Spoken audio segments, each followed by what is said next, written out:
presong Abu Sayyaf ng agaw ng armas sa Camp Bagong Diwa. 3 jail guard. Patay! Nakatutok doon live sina Cara David, June Veneracion at Mark Salazar. Nakatutok naman sa mga biktima si Jiggy Manikat. Planong pagtakas ng mga presong Abu Sayyaf. Noon para Pinlano. Nakatutok sa DOJ Live si Joseph Morong. Robert Tarongoy, di pa rin napapalaya. Pamilya niya, tuloy ang dasa. Nakatutok sa Dubai si Rafi Dima at sa Davao City naman si Dan Campilan. Isa sa mga suspect sa Valentine's Day bombing. Umamin sa korte. Halos 300 bahay nasunog sa Navotas at Valenzuela. Pesticide, kumpirmadong sanhi ng paggalaso ng halos 30 bata sa Bohol ayon sa DOH. General Santos City, sinalanta ng buhawi.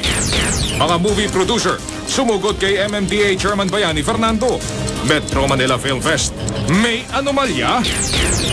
Tunghayan, mga nagsisiksihang kalahok sa Matabungkay Bikini Open. At alamin, ano ang bathing suit na bagay sa inyong hugis ng katawan at kulay ng balat?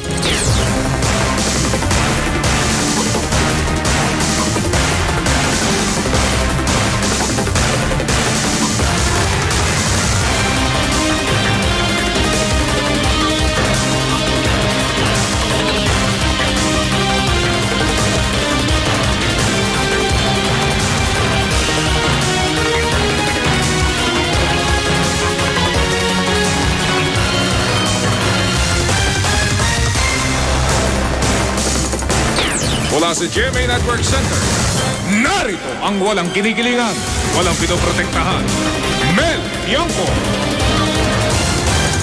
Magandang gabi po, ito ang 24 oras dahil hindi natutulog ang balita.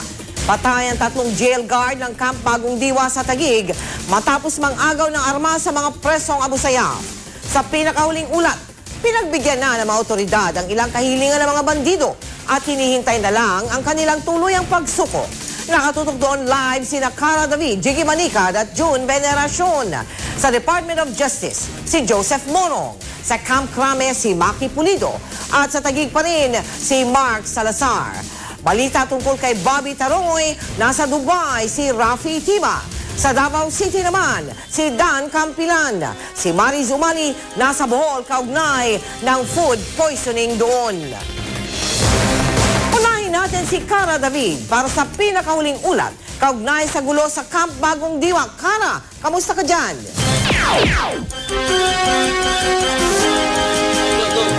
Tapos na ang krisis dito sa Camp Bagong Diwa, Taguig. Ayon sa PNP, nagkasundo na ang panig ng gobyerno, itong mga negosyador, at ang panig ng pinaghihinalaang Abu Sayyaf members na nagpasimula ng gulo kaninang alas 6:30 ng umaga dito sa Camp Bagong Diwa. Ang hinihintay na lamang ngayon ay ang kanilang aktwal na pagsuko. Alas 6:30 tuwing umaga ang oras ng almusal ng mga preso sa Sika Building sa Camp Bagong Diwa, Taguig. Kaninang umaga, habang nag-head count para sa almusal, inagaw ng 10 sa nakadetining Abu Sayyaf members umano ang baril ng kanilang mga bantay. 4 na baril ang kanilang nakuha, inilabas pa nila mga naipuslit pang pampasabog at patalim.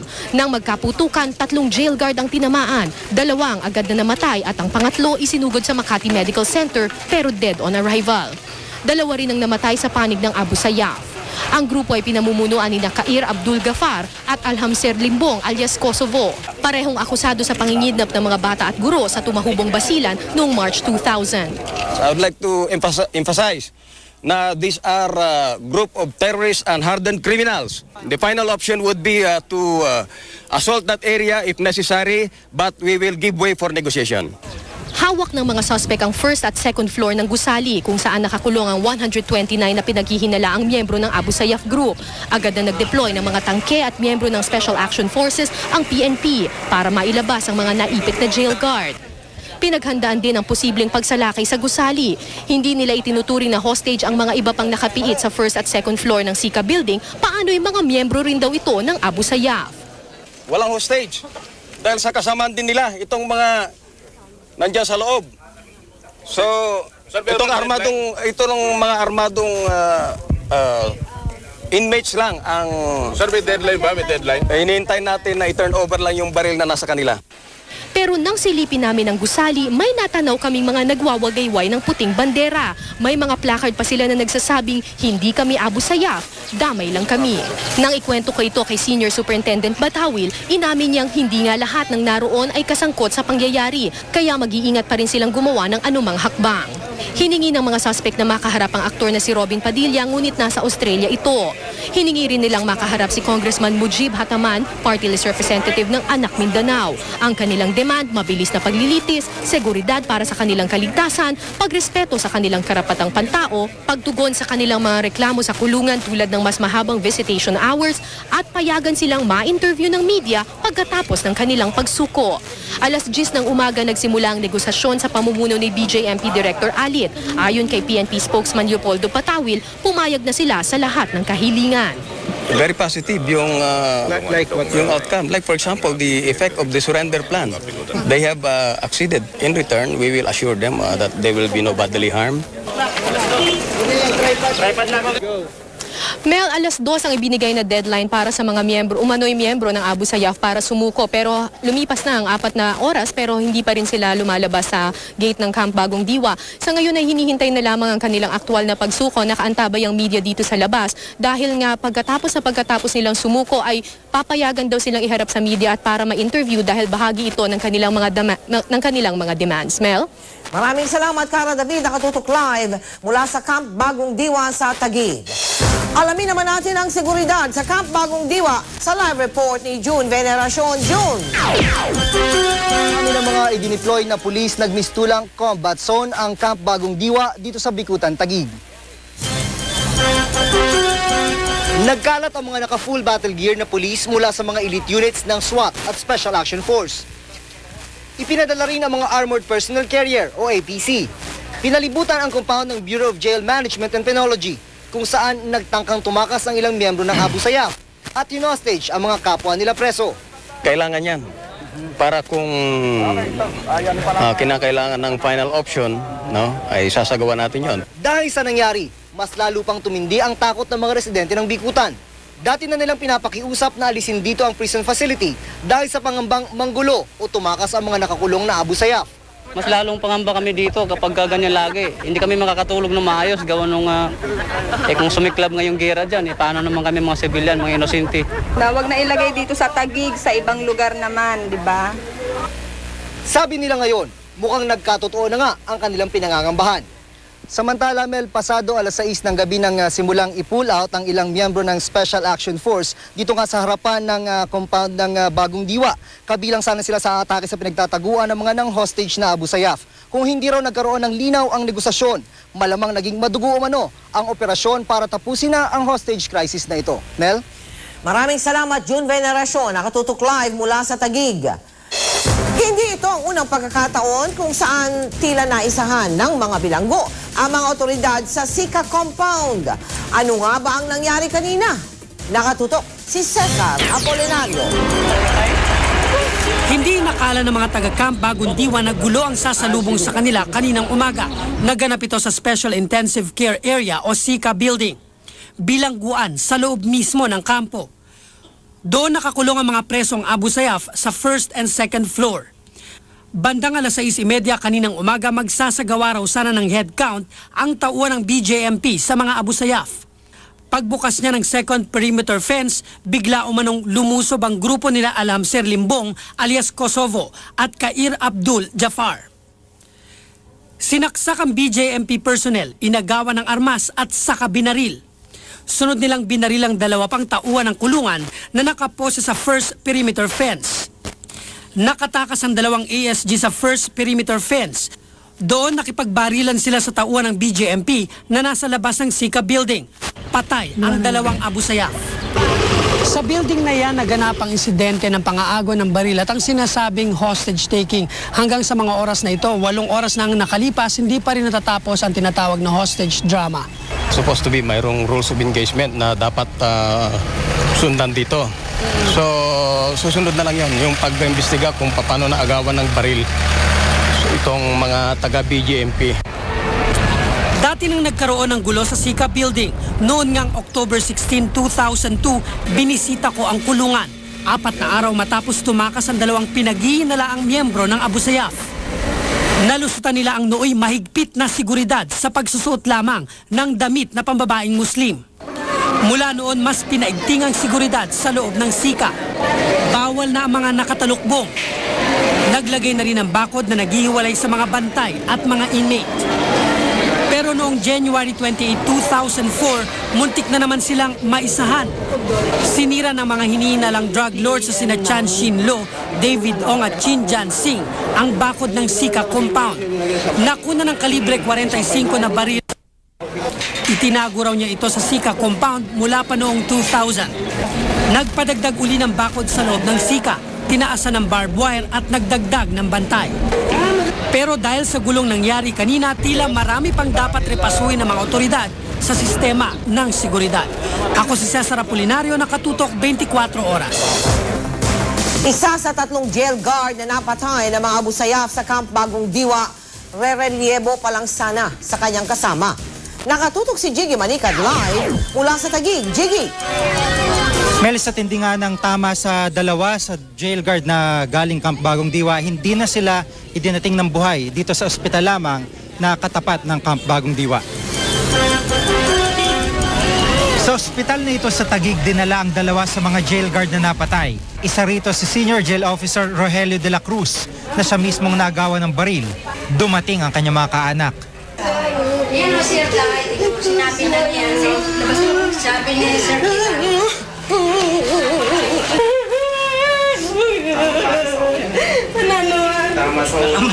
Sa dibdib ang tama niya. Sa dibdib ang tama. Nagtamo ng tama ng bala sa ulo at dibdib si De La Cruz. Gamit ng mga Abu Sayyaf ang kanyang sariling baril na inagaw sa kanya. Dito rin dinala si Senior Jail Officer Edgar Dahay na nooy rerelyebo pa lamang para mag-duty.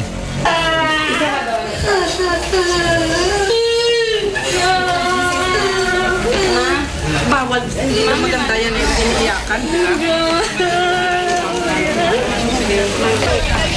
Hindi na nagkaroon pa ng pagkakataong makabunot ng baril si Dahay. Ang paniwala ng kanyang may bahay, alam daw ng mga suspect na hindi rin sila bubuhayin ng biktima.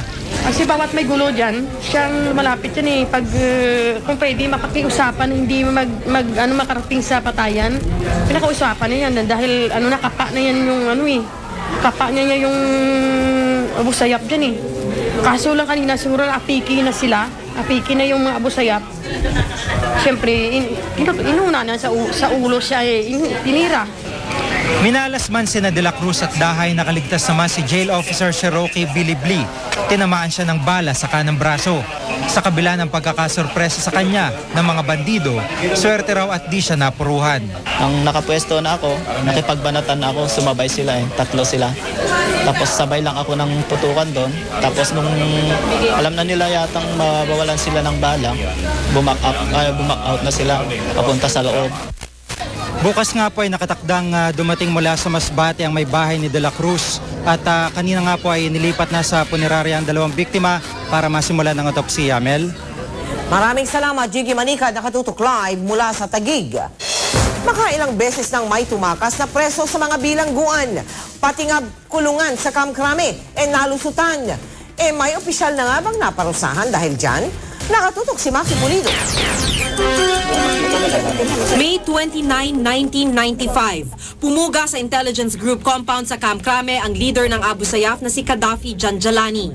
June 19, 2002, nalusutan ng leader ng Pentagon Kidnap for Ransom Group na si Faisal Marhomsar ang kanyang mga bantay sa detention cell ng NACTAF sa Crame, pero makalipas ang mahigit 2 buwan, napatay si Marhomsar sa isang shootout sa Cavite. September 29, 2002, nakatakas sa PIDEA detention cell ang hinihinalang drug lord na si Henry Tan.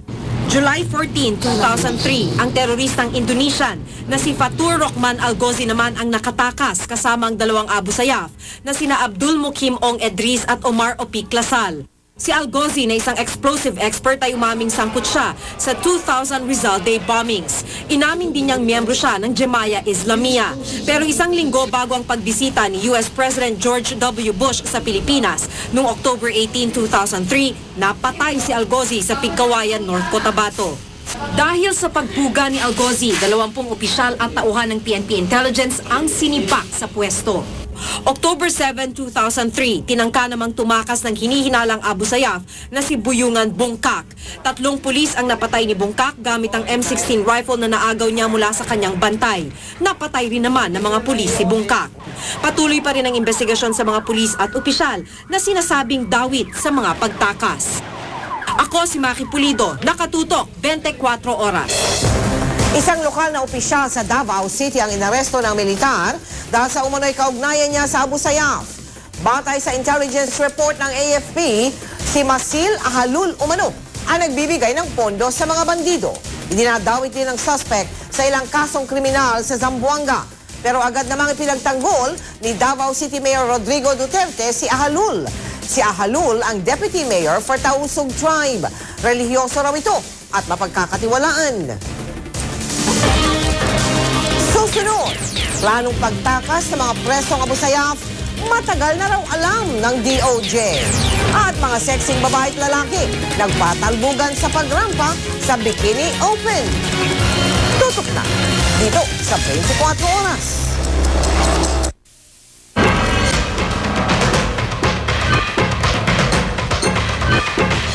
Nangako ang pamunuan ng PNP na may mananagot sa nangyaring tangkang pagtakas ng mga Abu Sayyaf kaninang umaga.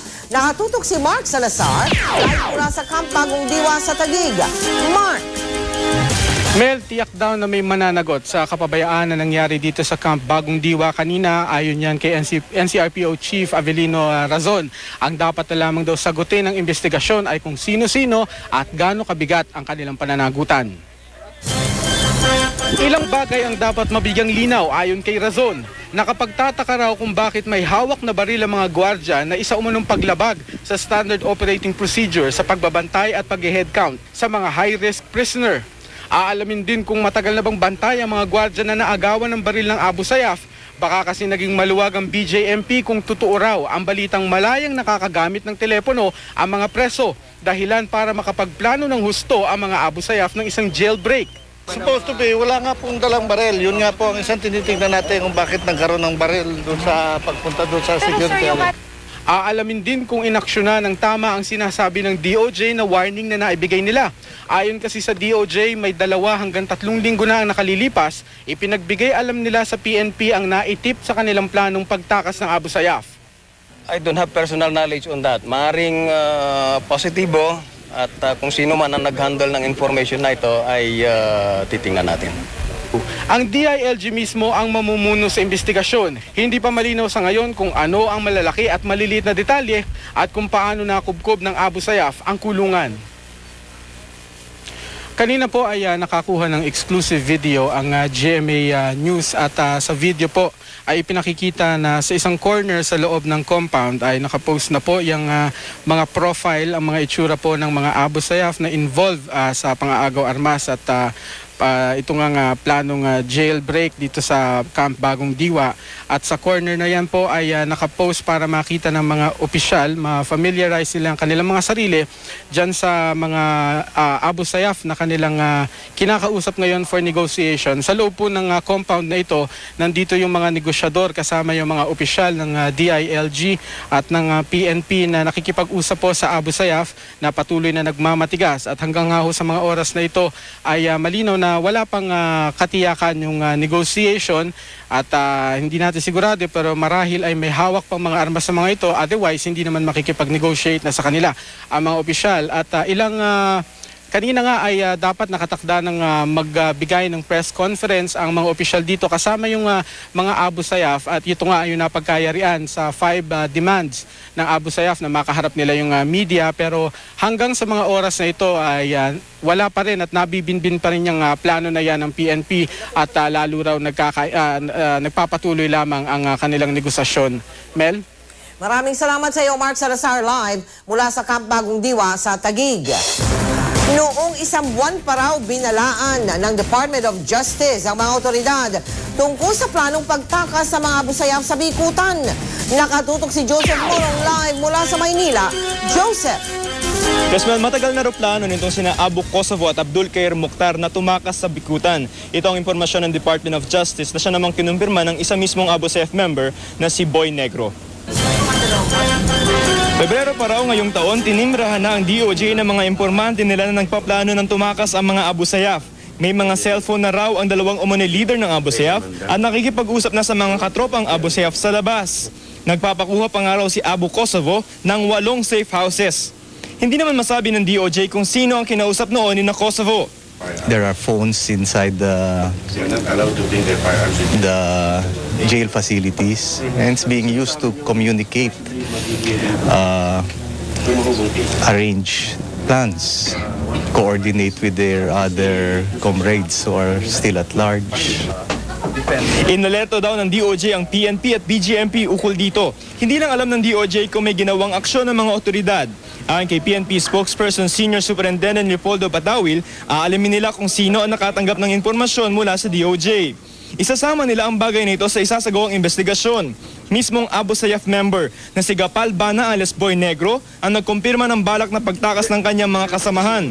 Ayon kay Boy Negro, Desyembre pa lamang noong isang taon, tumawag na sa kanya si Kosovo at humihingi ng mga bala at baril. Sabi pa raw ni Kosovo, may isang babaeng kukuha ng mga baril kay Boy Negro at magpapasok nito sa loob ng kulungan.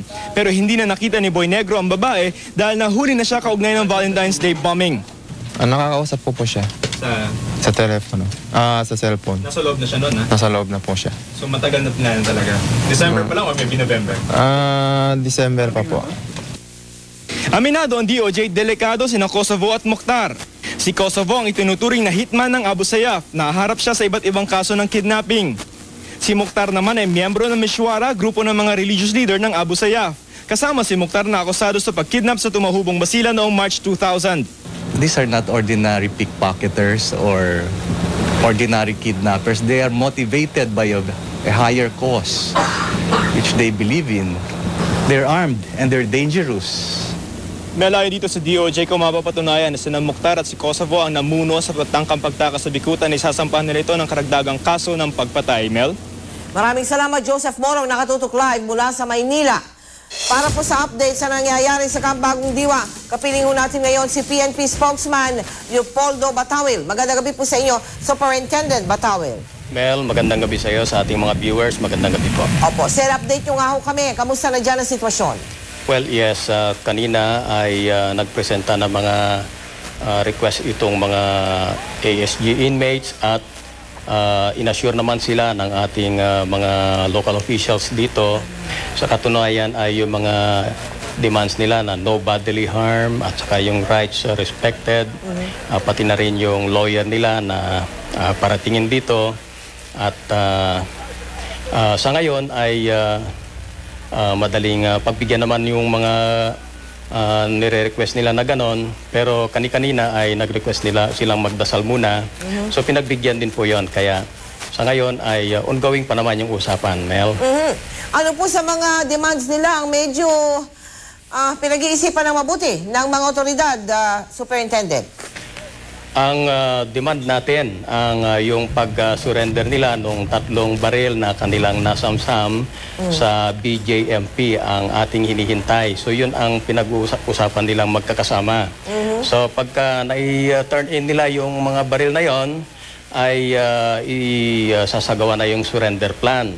So yung surrender plan natin ay yung paglabas nila ng in group of 4 of 10 at saka yung pagharap nila sa media na isa sa mga nire-request nila.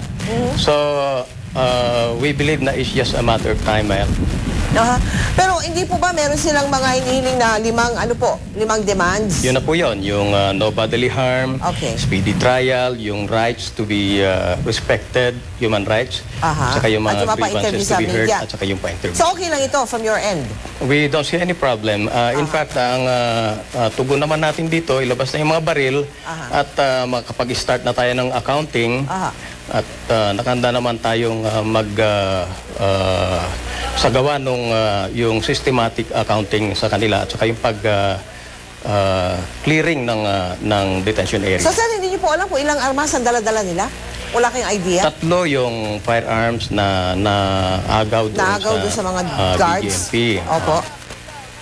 So, yun po ang assurance ng ating mga pamunuan dito. Na tatlo lang ang dala nila?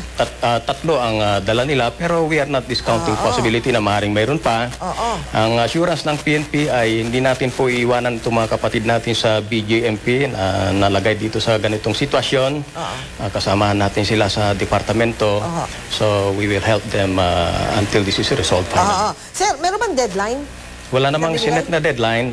We are exercising maximum tolerance and we are just awaiting na matapos yung pagdarasal nila and then we will continue with the arrangement na napag-usapan na. Sir, ano yung ultimate purpose nila dyan sa tingin ninyo? What is the ultimate purpose sa ginawa nila? Well, sa tingin namin ay talagang ito, yung mga sinet nila na mga request nila ay yun ang pangunahing concern nila. Hindi para tumakas.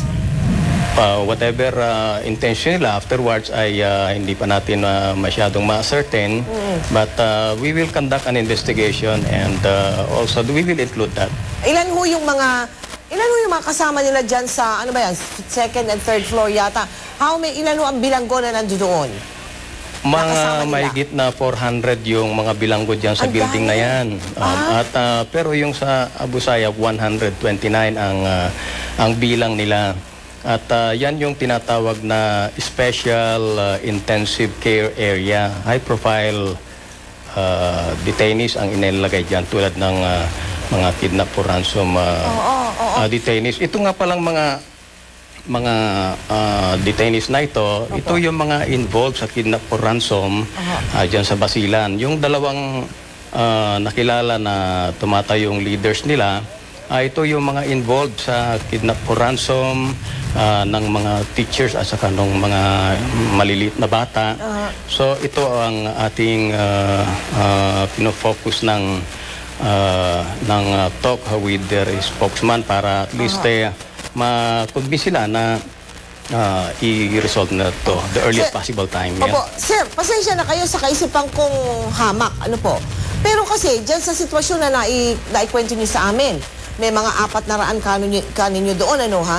At syempre, hindi din ninyo maiaalis ang posibilidad na magkaisa-isa yan. Tama po ba? So, ang tanong ko ay ganito, anong siguradad, anong paghahanda ng mga authorities kung sakasakaling ang mangyari yung ganong kaguluhan? Well, If yes. all hell breaks loose, ika nga, That's sa right. Ingles, ano po? Paano ngayon yun? Napag-isipan na namin yan. Meron na kayo? Naplano na rin namin kung anong gagawin, how to handle, control, and supervise itong pag-accounting ng 400 na mahigit na inmates. Yes. So, actually, kanina, kung napansin nyo, pumasok na rin yung lights na gagamitin dito sa area. Ilaw, sir. Yung ilaw na pailaw ng MMDA, pailaw ng MMDA. Malalaking trucks ito, malalaking trucks na mayroong equip ng malaking ilaw. So we are ready to do the account. Ilan po mga tauhan ninyo ang nandiyan ngayon para for security? Marami kaming tao libo, dito. daan, ilan po? Yung sa mga BGMP lang ay hindi ko lang masabi yung exact number, pero yung augmentation ng ating Special Action Force ng Regional Mobile Group ng NCRPO. Nandiyan na. Yes, kasama na rin yung mga local members ng ating NCRPO. Anytime pwede namin pong nakalagay na ito sa surrender plan. Doon po sa pakikipagnegosasyon nyo sa grupong yan, sino ang who exactly negotiates with you? Is it Mokhtar? Is it Kosovo? Sino po sa kanila? Ang nakilala natin na nagsasalita sa kanila ay itong si Calando. So, ito si Calando. Actually, lumabas na ito eh. Lumabas na. Nakausap na rin namin dito sa labas ng Sika building, yung building na yon. So, pinayagan namin na bumalik para kausapin na yung mga kasama niya at ilabas yung mga baril na nandun sa kanila. Pero sa loob, wala kayong communication sa loob? Mayroon tayong communication. May contact tayo. Ano po yun? A cellphone or is it a landline?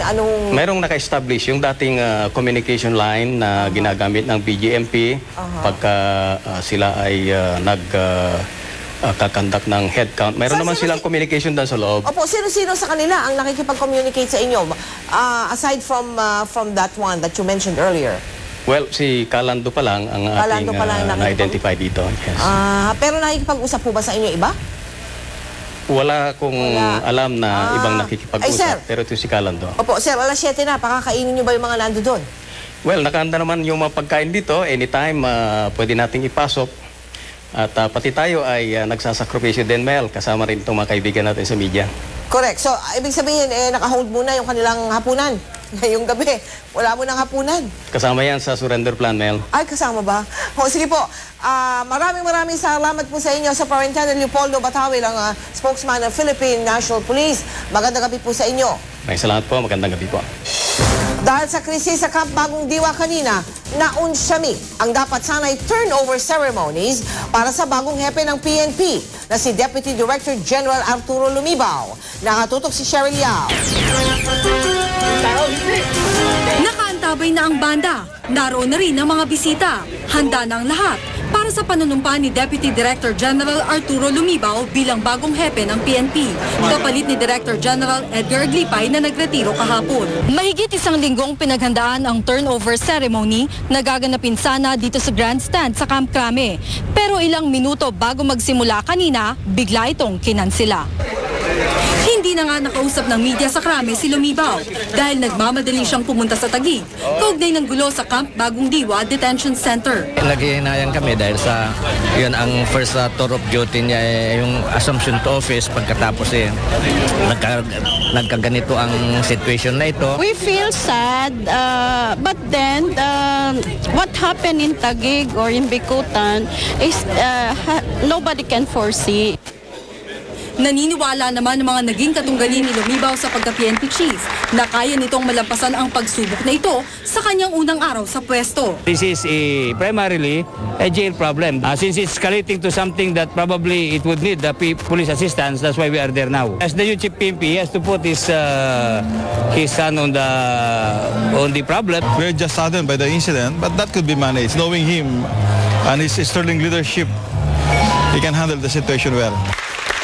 Nang mapili si Lumibao bilang bagong hepe ng PNP, naungusan nito ang matatagal ng 3-star generals na sina Deputy Director Generals Reynaldo Velasco, Ricardo De Leon at Bertus Hill, na pawang miyembro ng PMA Class 71, PMA Class 72, ang tubong Pangasinan na si Lumibao. Bago ang kanyang appointment, nagsilbi siya bilang hepe ng PNP Directorial Staff, Direktor ng CIDG at ng Directorate for Intelligence. Ako, si Cheryl Yao, nakatutok 24 oras. Buong araw, buong magdamag, Alerto 24! Mga police reports sa Alerto 24 ihahatid sa atin ni Jay Taruk. Jay. Salamat, Mel. Dandang pamilyang nawalan ng tirahan matapos ang magkasunod na sunog sa Navotas at Valenzuela kagabi. Si Alfred Ungson, naka-Alerto 24. Halos 300 bahay ang naabo ng tupukan nito ng sunog sa Navotas bandang alas 12 ng hating gabi. Agad kumalat ang apoy sa mga kabahayan sa Apugan Street, Barangay Tangos. Umabot ang sunog sa Task Force Bravo. Ibig sabihin, pinare-responde na kahit ang malalayong fire station. Mga light materials ang mga kabahayan dito. At saka parang na-consider na congested area itong lugar na to. No? Alam naman natin, pagka sa fire-prone area, kailangan magtaas talaga tayo ng alarma. Wala namang namatay o nasugatan sa insidente. Iniimbestigahan pa ng mga otoridad kung ano ang pinagmulan ng sunog. Pero ayon kay Aling Remedios, nagsimula ang sunog sa kanilang kapitbahay na nakaiwan ng kandilang nakasindi. Meron daw pong kandila na wala naman tao. Kasi may bahay diyang maliit na wala naman ng tao. Ayun ang pinagmulan. Agad kumilos ang mayor ng Navotas na ginamit muna ang Tangos National High School bilang evacuation center. Mag-declare na state of calamity dito para maibigay mas malaking pondo through the calamity fund. Habang pinapatay ng mga bombero ang sunog sa Navotas, isa pang sunog ang nagsimula sa Lawang Bato, Valenzuela. 3 bahay ang naabo, kasama ang isang junk shop at isang bakery. Hindi pa rin alam ang dahilan ng sunog na umabot lang sa ika-4 na alarma. Wala rin namang napaulat na nasaktan o nasawi sa sunog. Ako si Alfred Ungson, naka-Alerto 24. Susunod, dating Pangulo ng Multinational Village Homeowners Association, kung saan may mga sinalakay na Shabu Laboratory, pinaaresto ng Kamara. Movie producers umalma dahil may kaltas daw ang pabuyan nila mula sa Metro Manila Film Festival. Tutukan lahat ng yan dito sa 24 oras.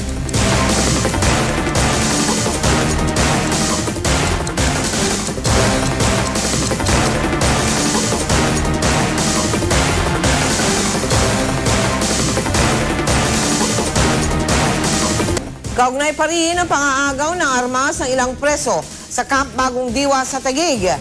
Tungayan po natin ang live update mula kay Mark Salazar mula pa rin sa Taguig. Mark, anong latest dyan? Mel, yung kaninang unti-unti na nga lumilinaw na negosasyon, ngayon palabo na naman ang palabo at inabot na nga ng gutom yung mga tao sa loob. Sabay-sabay kanina lamang lumabas yung mga negotiator at sila nga ay maghahapunan. Iba-iba ang kanilang sinasabi. Kanina na interview natin sa 24 oras nga si Congressman Hataman. Ang sinasabi niya ay positibo at nakikita niyang medyo magiging okay na. Pero si NCRPO Chief Avelino Razon, iba naman yung impresyon na iniwan sa aming mga media na nag-ambush interview sa kanya kanina dahil ang kanyang sinambit ay bago na naman daw ang isip ng mga Abu Sayyaf na kanilang kinakausap, kaya parang ang dating naging back to zero na naman. Samantalang kanina, bago mag alas 5 ay preparado na ang media doon sa isasagawang press conference ng mga otoridad dito kasama ang Abu Sayyaf. Ito na nga yung magtutuldok sa problema. At kung natuloy ito yung kasama sa 5 demands ng Abu Sayyaf na sila ay makaharap sa media at masabi nila yung kanilang mga grievances. Pero ngayon, nawala na naman ng linaw yan at hindi alam kung anong oras yan matutuloy. Samantala, nakaantabay lamang tayo dito, Mel, para sa mga susunod pang pangyayari. Mel? Maraming salamat, Mark Salazar, nakatutok live mula sa Taguig. Susunod, mga nagseseksi ang kalahok sa Matabungkay Bikini Open. Ayan, dito sa 24 oras.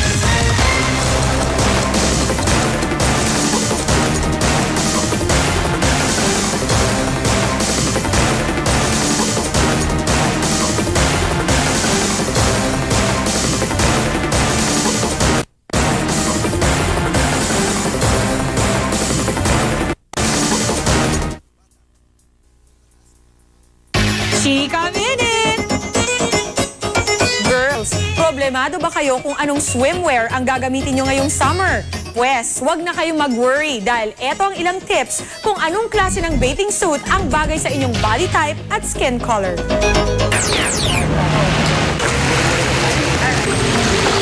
Summer na! Sa tindi ng sikat ng araw, talagang masarap mag-swimming! At kung namamroblema ka kung anong bathing suit ang bagay sa'yo, narito ang ilang helpful and fashionable tips. Usong-uso raw ang mga two-piece na may iba't ibang cuts. Ang halter tops bagay sa mga magagandang shoulders. Okay rin ito para sa mga flat-chested or full-busted.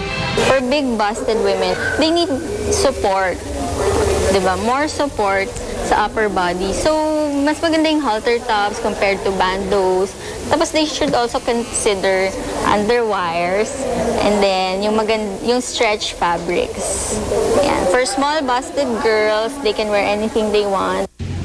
Kung pear-shaped ang inyong katawan at malaki ang balakang, string bikinis ang dapat na suotin. Uso pa rin ang mga tankinis para sa mga gustong itago ang bilbil sa tiyan. At sa mga plus-sized women, kung hindi kayo ready to wear colors, you can still stick with black and white. Geometric patterns suits all kinds of body. Consider the material. Stretch fabric kasi dapat susunod siya sa every movement. Parang you'll be able to move freely. Bagay sa mapuputi ang kahit anong kulay pero merong dapat tandaan. You're white. Tapos gusto mo yung ikaw yung mapapansin, hindi yung damit mo. Avoid the bright ones kasi lalo siyang magbabrighten. Sa may mga dark complexion naman, safe nang magsuot ng bright and solid colors like black, navy blue, brown, at brick red. Pagdating naman sa presyo, don't worry! Ang mga ganitong bathing suits, 100 to 500 pesos lang. Kaya naman, i-enjoy na ang summer. Mamili ng tamang bathing suit and be confident. Kasabay ng pag-init ng panahon ang maiinit ding labanan sa forma at kaseksihan. At isa na rito ang Matabungkay Bikini Open. Silipin natin ang mga nanalo sa chika ni Lars Santiago. Pormahan at pagandahan ng katawan ang drama ngayong Tagaraw. Ipinakita ito ng 30 babae at lalaking kasali sa 2005 Matabungkay Bikini Open. Sa simula pa lang ng contest, patalbugan na ang mga kalahok. Suot ang kanilang puting-puting swimmer. Isa-isa silang rumampa at nagpakilala. I'm Rainy Pisate from Quezon City. Ang dating taga-That's Entertainment na si Danny Niguez ang producer ng paligsahan. Marami ang nag-audition pero tinyak nilang piling-pili ang mga kasali. Mula pa sila sa iba't ibang lugar. Pagdating sa entablado, kanya-kanya ng eksena ang mga kandidata at kandidato. Lalo pa nang magbikini na ang mga babae at mag-trunks ang mga lalaki. Patalbugan sa rampa. Pero nagkaalaman na pagdating sa question and answer. If I'm going to describe sex in one word, it would be sacred.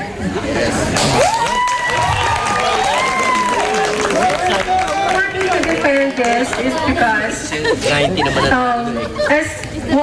as the Bible has told us that Nagkataon lang you na could madali, only sir. have that sex or intimate moment with somebody else if you are married. Sa bandang huli, napili sina Maiko Edoria at Felimar Jose.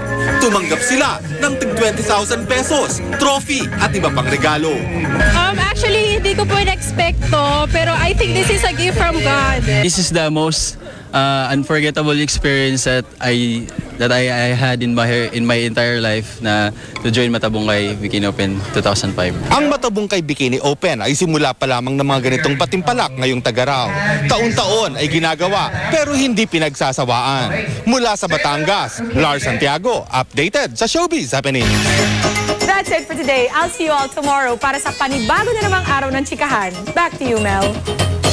Salamat, Pia. Sa puntong ito, balikan po natin ang pinakauling ulat kaugnay ng gulo sa Kampagong Diwa sa Taguig. Nakatutok pa rin doon live. Venerasyon June. Mel, hanggang sa mga sandaling ito ay naghihintay tayo dun sa pagbabalik ng mga opisyal ng Philippine National Police, pati na rin ng mga negosyador na nagkaroon nga kanina ng dinner break, makaraan ng napakahabang negosasyon na nagsimula pa kaninang tanghali. At ito nga hostage crisis na ito na nagsimula pa kaninang umaga ay habang lumalalim ang gabi ay wala pa rin tayo nakikitang linaw dahil magkakaiba nga ang naging linya ng mga negosyador pati na rin ng mga opisyal ng Philippine National Police. Sa katunayan, dito sa likod ko ay makikita ninyo na naka-standby pa rin yung mga miyembro ng Philippine National Police, particular yung mga special unit ng Special Action Force at na pati na rin ng SWAT. Naka-standby sila rito kung sakasakaling kailanganin na sumabak pa rin doon sa sinasabi nilang final option, ay yun ang kanilang gagawin. Pero sa ngayon naman ay nagkakatugma yung magkaparehong panig sa pagsasabing mukhang may konting pag-asa doon sa hostage crisis na ito. Kung anong oras nga lang matatapos ay yun ang hindi pa masabi sa mga sandaling ito, Mel. Maraming salamat, June Venerasyon, nakatutok live mula sa Taguig. At yan po ang mga balitang aming tinutukan sa nakalipas na 24 oras. Maraming salamat sa inyong pagtitiwala. Sa ngalan ni Mike Enriquez, Pia Guanyo at Jay Taruk, ako po ang inyong kapuso Mel Tiangco. Ito ang GMA. Walang kinikilingan, walang pinoprotektahan, walang kasinungalingan. Serbisyong totoo lamang. At dahil hindi natutulog ang balita, nakatutok kami 24 oras.